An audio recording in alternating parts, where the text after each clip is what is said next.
सुनिए भाई साहब, आपको एक राज मिलने वाला है।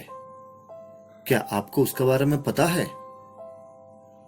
क्या साहब, झूठ मत बोलिए।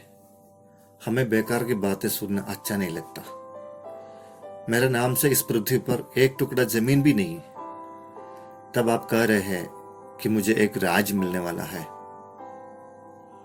देखिए, ये झूठी बात नहीं, बाइबल कहती है और बाइबल का वचन सत्य है। मुझे सुनने वाला सभी श्रोताओं को शीघ्र आने वाला प्रभु यीशु मसीह के नाम से सलाम। आज हम एक राज मिलने वाला उस विषय के बारे में मनन करेंगे। लूका सुसमाचार 12 अध्याय 32 पद। इस पृथ्वी में रहने वाले प्रत्येक व्यक्ति अपनी जीविका के बारे में सोचता है। रहने के लिए एक अच्छा घर सबका सपना होता है।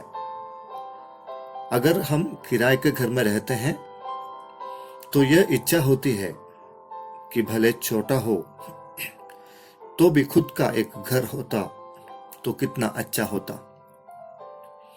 अगर आपके पास पैसा है और अपने सपनों का घर बनाने के लिए एक टुकड़ा जमीन खरीदता है तो फिर हम बहुत खुश होते हैं और तब से लेकर उस जमीन में बनाने वाले मकान के बारे में सोचना और योजना बनाना शुरू कर देते हैं।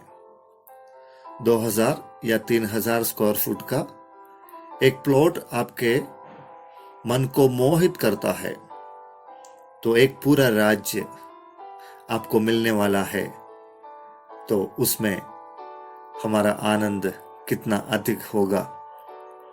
प्रभु यीशु मसीह के सेवकाई में लोगों को उपदेश देने के समय लूका रचित सुसमाचार 12 अध्याय उसका 32 पद में बताते हैं कि तुम परमेश्वर के राज्य के खोज में रहो और स्वर्गीय पिता को यह भाया है कि तुम्हें राज्य दे। पिता परमेश्वर के आने वाले राज्य में उसके बारे में प्रभु यीशु मसीह प्रचार कर रहा है। परमेश्वर के राज्य की स्थापना करने के लिए यीशु मसीह इस जगत में आया।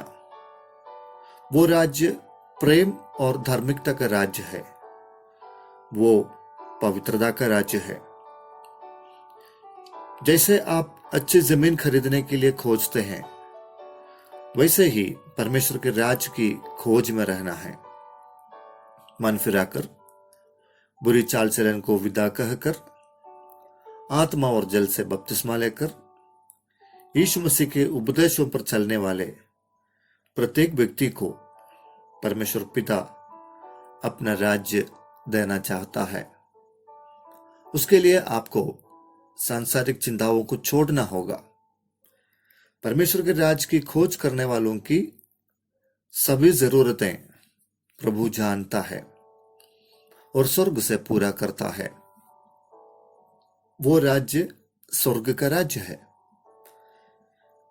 यहां रहते रहते हम वहां के लिए सब कुछ इकट्ठा कर सकते हैं। लूका 12 उसका 33 में कहते हैं, अपने संपत्ति बेचकर दान कर दो और अपने लिए ऐसा बटुए बनाओ जो पुराने नहीं होते। स्वर्ग में धन इकट्ठा करने से वो घटता नहीं है और ना चोर उसको चुरा सकता है। मुझे एक नया राज्य मिलने वाला है तो मेरे आस उधर ही रहेगी और हमेशा उसके विषय में सोचूंगा और दूसरों को बताऊंगा। कोलोसियों के पत्री 3 अध्याय 1 और 2 पद में संत पौलुस बताते हैं, पृथ्वी की नहीं बल्कि स्वर्गीय वस्तुओं की खोज में रहो, क्योंकि यीशु मसीह मृत्यु से जयवंत होकर पिता के दाहिने ओर बैठा है और हमको वहां जाने के लिए एक मार्ग खोल कर दिया है। परमेश्वर पिता की इच्छा है कि आपको वो राज्य दे। क्या आप उसके लिए तैयार हैं? प्रार्थना करें। प्यारे पिता, सुंदर सुबह आशा भरी वचन हमें दिया, इसलिए धन्यवाद।